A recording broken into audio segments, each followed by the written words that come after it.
Good afternoon, Trump's family. Welcome back to my channel. Have a good day and God bless you. Let's get into the news. And Elon Musk continues to blow off Democrats at every turn that he makes because he understands of how they wanted to suppress free speech and how they were doing so on places like Twitter, and their desire to continue to silence people, and they're angry at Elon Musk for opening up Twitter to become even a larger haven of dialogue where you don't have to worry about being censored or being kicked off, or for many things, you still can't be kicked off the platform, but not for the same stuff you were getting kicked off before. And Democrats were looking forward to maybe having a chance to talk to Elon Musk when he was visiting the Capitol. And Elon Musk decided to blow them all off. Absolutely balls smooth. So let's go and take a look what we have here. And it says here, Elon Musk visits the Capitol, blows off one group of politicians in his first visit since taking over Twitter. That's right. Elon Musk visited the Capitol for the first time since becoming the owner of Twitter, and he ended up ignoring one political group altogether. Musk visited D.C. last week and he notably ignored this group, the Congressional Democrats. He left and Congressional Democrats off his agenda. According to Politico, Elon Musk's unannounced whirlwind tour to Capitol Hill last week had a number of high-profile stops: a happy birthday visit to House Speaker Kevin McCarthy, a sit-down with GOP firebrand Jim Jordan, among others. He even met with White House officials to talk about electric cars. One thing it didn't include congressional Democrats in Congress. All his scheduled meetings were with Republicans, and a counter with Representative Hakeem Jeffries, the House Minority Leader that he touted in a tweet was actually in scheduled running. According to Jeffries' office, Twitter didn't reply when asked why Musk didn't schedule meetings with the minority party in the House. This comes with no surprise, what we believe. And now we know, thanks to Twitter's file drops coming after us took over the company, is that the leaders of Twitter before his purchase of the company were working closely with the deep state, FBI, and the Democrat Party. Individuals like Adam Schiff were sending requests to Twitter, encouraging them to target and censor certain individuals they didn't like. They used Twitter like a tool to kill the speech of their political enemies rather than win arguments which they couldn't. The Democrats chose to not allow to arguments at all.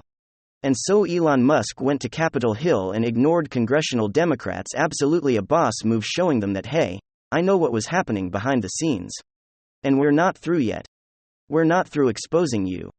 And the deep state, the FBI, the CIA, the White House, and others who have participated into trying to censor and silence Americans by going around the First Amendment using a private company to enforce your petty speech laws, because you can't handle the argument online, because you can't handle pushback on your agenda or your narrative. And you have to sit there and you have to silence them. Can you know? All the big thumbs up to Elon Musk and his continued efforts to make Twitter a better place, but also to snub the Democrat Party? And then, a brand new article came out of the Daily Beast earlier, and I talked about how in general, that article completely destroyed the timeline that Eliza Bleu had set up to set herself up as a quote-unquote survivor. Now it doesn't mean that maybe she didn't get all 11 timelines wrong and mixed up over the years. It certainly does. It prove that nothing bad ever happened to her, but it draws any immense specter of doubt, and even has some of her best friends, people who've known her for over 20 years, speak out under their own names, and directly call her a liar.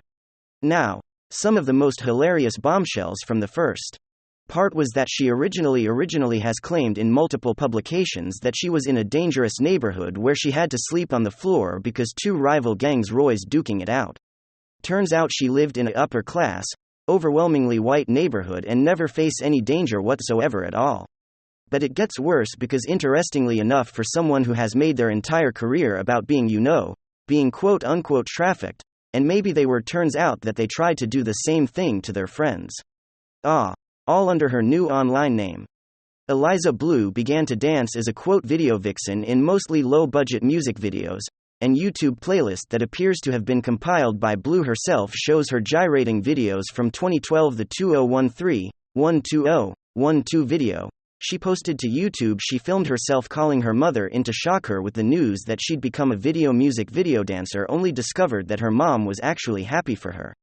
In the video, Bleu told her mother she wanted to become a music video dancer because of her childhood admiration for the Fly Girls from Living Color, who also gave interviews about the video vixen lifestyle in 2016. Speaking in a markedly different tone vernacular that it like she was like very, I don't want to as urban array, do I? If I say or she sounded urban, am I doing a racism? I don't mean to. She? She does. She's trying to sound black. That's okay. Right? She, I don't want you know. Did I don't know she's got a very different tone, right? For someone who grew up in a farmhouse. But it's a nice night, you know. Talked about how someone offered her $150,000 for a little pea in the wee. It's a nice offer, but it's not for me, she said. Still appears that Blue may have engaged in some kind of hookup work around that time, and one interview. She advertised her account on a now defunct campsite, where men could pay money to talk with her. In 2016, Wenzel, her friend, claims that Blue asked her to join as an escort, promising that Wenzel could make $500 a night, an offer that stunned both Wenzel and her husband. She was absolutely loving it. Wenzel said she was bragging about it, saying she was making who clearly at least tried recruiting. Perhaps one more female. Somebody's wife. Does a certain famous Jeffrey Guy's wife come to mind? Maybe not as bad, but you know. This is somebody that was so against Potato and the Loverboy stuff and how these women often recruit other women. She's clearly, at least according to her good friend, did it herself. And it's also interesting that the $500 a night thing does come back to her being sold for $500. Conveniently same amount. I don't know. Eliza Blue later suggested that this type of work with a pimp might actually qualify as being trafficked. Though Wenzel said she didn't meet any pimp or trafficker when she socialized with Blue. Be an unnamed quote, high-profile athlete or otherwise, she's very powerful, very smart, intelligent woman. No, I don't think so. I will not discredit her for that. Wenzel says she knows exactly what she's doing, as proof as she of her being trafficked, who often says the organization she says, quote, saved my life. Eve's Angels, a Christian nonprofit that serves these victims. In her telling Blue living in her gang land department in 2013 and desperate to leave, she contacted Eve's Angels and discovering founder Annie Dunwald through YouTube video. Another recent tweet, Blue claimed to find the group via web address in a Bible group, that they have a Bible group left at the strip club, so she can't even keep that story straight. And she can't even keep that story straight. I can't just have fun on YouTube.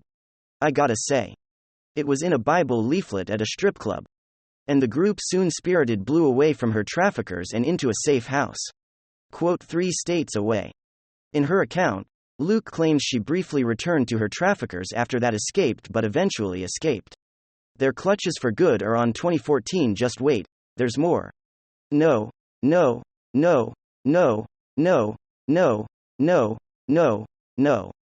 Okay, so I think I'm gonna do that. That was my last goblin. No,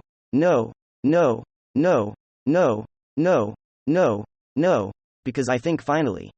Every time I think the story is just like dead. Something like this happens. But anyway. Dunwell defended Blue from skeptics earlier this month, tweeting that she's the real deal. But like Blue, Wild's claims of being trafficked in her own life have come under scrutiny. In 2018, Dunwell's own parents and brother filed a defamation suit against Dunwell and Eve's Angels. While Dunwild and her children were living with their family members of Michigan, Dunwald's parents confronted her about the treatment of her daughter, according to the lawsuit. In response, Don Juan Donald and her group accused her parents of trafficking children, and Dunwell then took the case to the police, leading to a criminal investigation into her own parents, and of course, no charges were filed. Mold's claims fell apart after her daughter told her grandparents that Donald had told her to fabricate the claims in an attempt to score a payoff from the grandparents, the Court of Appeals found. And to make it worse, how are you not entertained?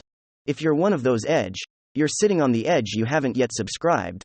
Think of all the fun things that we've gone through on this channel, the Brie Larson stuff, the Jack Murphy stuff, the now this. I've been your Sherpa have through the muck for years. And I hope that I'll earn your subscription, or I have earned it today. Now here, things get even better. The activist was ordered to pay a judgment of more than $47,000 plus legal fees. As of May 2022 appeals court ruling, the family was still stalled in settlement talks, with Dunwell denying the defamation as well. She lost the lawsuit. So she made up some wild lie about her parents, and her own parents sued her into oblivion. This is Eliza Blues, the ladies' organization that saved her, and also said that she's the real deal. I can't even it's like, how do I even make this up? Dunwell did not respond to comment. Eve's Angels did not return an email, and the 2 phone numbers attached to the charity were either not in service or went to directly full inboxes another bunk organization. I don't know, and then how am I God? It gets even better. Okay. So now, other cloud gobbling that she did was to insert herself into the Tate lawsuit and try to represent one of them, and I've heard through the grapevine they don't want to come forward who they are, so I can't out them. But now that it's in print, they clearly talked to these people too. So I've heard this before. You know, it's that she said she claimed illegible claim to represent to anonymous quote survivors of Tape. Some of his most rabid fans along with other right-wing users began screw-botanizing Blue's backstory. They posted clips from past media appearances, started trafficking doubted trafficking claims a troller with screenshots of the music video. But what's interesting here is, quote, she clung to us. All from out of nowhere. She had none of the attributes of a Jeffrey victim yet insinuated otherwise. Like what? Even her ex-boyfriend spoke out, saying that she told him once there's 3 people that she would cheat on him. For Ben Shapiro, Elon Musk, and there might have been one other. She told that to her ex-boyfriend. But the connection with Jeffrey and his wife since emerging as this activist, Blue has crossed paths with Jeffrey's victims in September back in 2020. She announced on Twitter that she had accepted a new position, but Victims Refuse Silence, which at the time was a nonprofit, a high-profile high-profile one of those whose lives were impacted by him, but by November of that year, just a few months later, Blue tweeted that she had stepped back into part-time role with the organization. Teresa Hallam, one of the women who were affected by this creep Jeffrey, and former director of the Victims Refuse Silence, said she became friends with Blue and asked her to join the group. Before it dissolved. She's been almost like a freelancer in the world of advocacy, who now works at Helm, who now works for the National Center on whatever which was once known as Morality and Media. I mean, it's interesting that all these that she has managed to insert herself into all of these scenarios, all these people's lives. Her ex-boyfriend doesn't have very next nice thing to say about, of course, I mean, that's whatever. Turns out she was trying to get her female friend and do it, or married female friend and do it. This rabbit hole goes so deep, and I'm very happy that so many people are covering it. That's what I got for you guys. Hopefully you enjoyed it. If you did, make sure to leave a like and possibly subscribe to the channel. If you're up for it. I'm gonna get back to work. Thanks for watching.